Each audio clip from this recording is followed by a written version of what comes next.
Hey everybody, I'm so excited to have a lot of you back. I was looking at the list of the people this year and looks like I know most of you, so I'm really excited to have you back for Sign.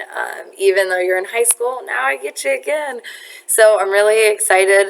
My name is Hannah Nelson if you're not familiar or if you're new to the school.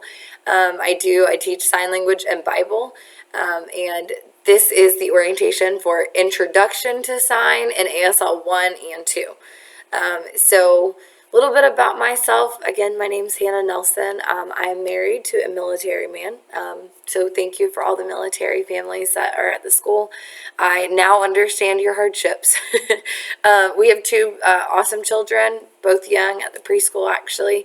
And I graduated right here. And I actually learned sign language in this very room that I teach in today. I could pull back so many memories from being here at y'all's age. It's really kind of strange, but I'm so glad to be able to share my passion that I actually learned in this room.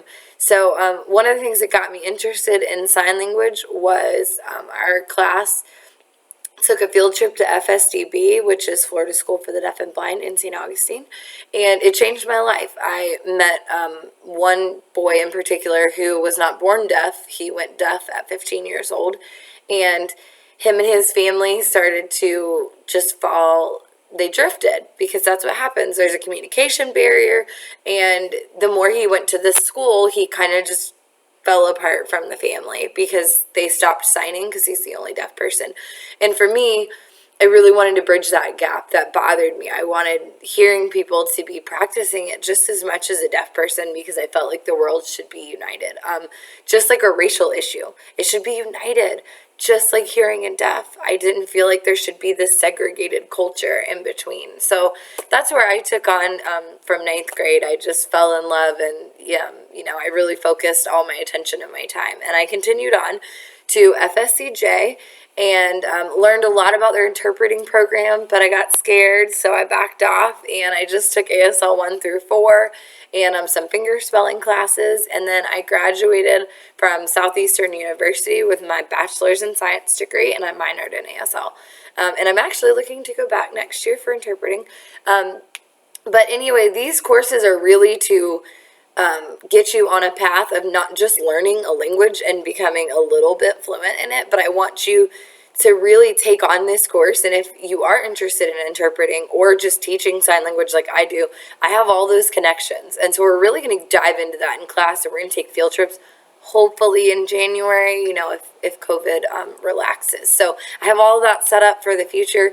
So let's just pray that COVID goes away so we can really engage in those.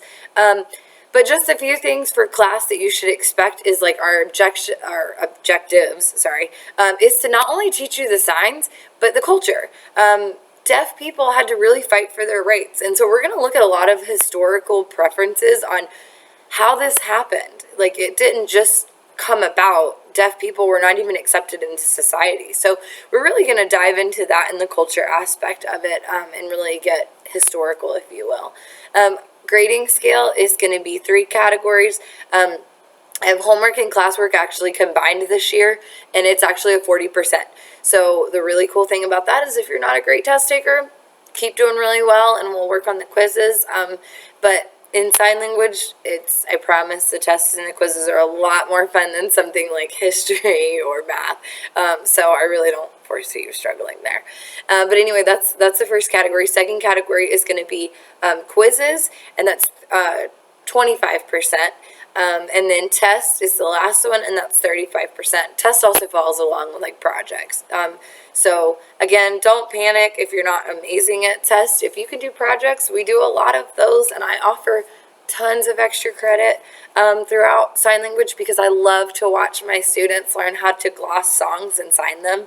So those are always opportunities to make up bad test grades. Expectations, have fun. This is a class near and dear to my heart, and I love to have fun with it. We always do like game days to learn and practice sign even more. So come to this class with expectations of we're going to have fun and we're going to learn together. So I wish you all the best, and please feel free to email me or call me at any point. It's on the syllabus, and then the supply sheet is also added. But for sign, you're really not going to need much. It's going to be a notebook with loose leaf paper. Please no spiral bounds. They get the papers all over the floor. And pens and highlighters. That's it. All right, I'll provide all the books. So I'll see you soon. I can't wait.